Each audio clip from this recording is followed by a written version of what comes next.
আমাদের আগরতলা পৌরম থেকে এটা একটা পরম্পরা, প্রতি বছরই চৈত্র মাসের চৈত্র সেল যেটা বলি, রিডাকশন সেল আমরা যেটা বলি, এটা শকুন্তলা রোড এবং সংলগ্ন এলাকা শহরের মাঝখানে ক্ষুদ্র ব্যবসায়ীদের পৌর নিগমের পক্ষ থেকে বিনে পয়সায় তাদেরকে বসার সুযোগ করে দেওয়া হয়, যাতে 1 তারিখ থেকে 14 অবধি তারা ব্যবসা করতে পারেন। তারা অনেকের প্রত্যাশা থাকে এই কদিন ব্যবসা করার জন্য।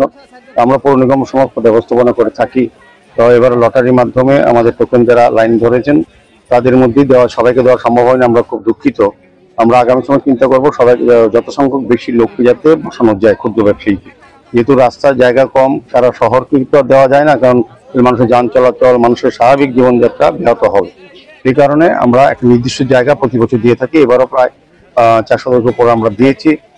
খুব সুন্দরভাবে চলছে। এবার প্রকৃত সহযোগিতা করেছে, কিন্তু বর্ষা তুফান কিছু হয়নি। আমি যাদের সঙ্গে কথা বলেছি তারা বলেছেন প্রত্যেকেরই ভালো ব্যবসা হয়েছে এবং বিনা পয়সা তারা পৌর নিগম থেকে পেয়েছে, কোথাও কাউকে টাকা দিতে হয়নি। এটা অনেক সময় প্রচার থাকে যে কাউকে জোর করে বসতে দেওয়া হয় না বা টাকার বিনিময় হয়, কিন্তু আমি তাদের সঙ্গে কথা বলেছি তারা কিন্তু কেউ বলেননি। তারা প্রত্যেকে বলেছেন পৌর নিগম থেকে লাইন ধরে তারা টোকেন নিয়ে বসেছেন।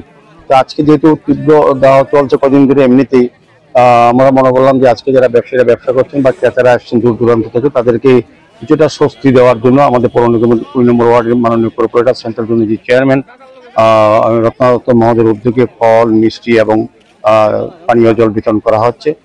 আমাদের এখানে যারা কার্যকর্তা 7-8 নগর মন্ডলের সমস্ত কার্যকর্তারা, বিভিন্ন নেতৃবৃন্দ, ডিস্ট্রিক্টের নেতৃবৃন্দরা আছেন, প্রত্যেকে সহযোগিতা করছেন। আমি চাইবো যে আগামী দিনে তাদের যাতে আরো সুন্দর ব্যবসা করতে পারেন এবং আমাদের এই চৈত্র মেলা যারা যাতে অংশগ্রহণ করে।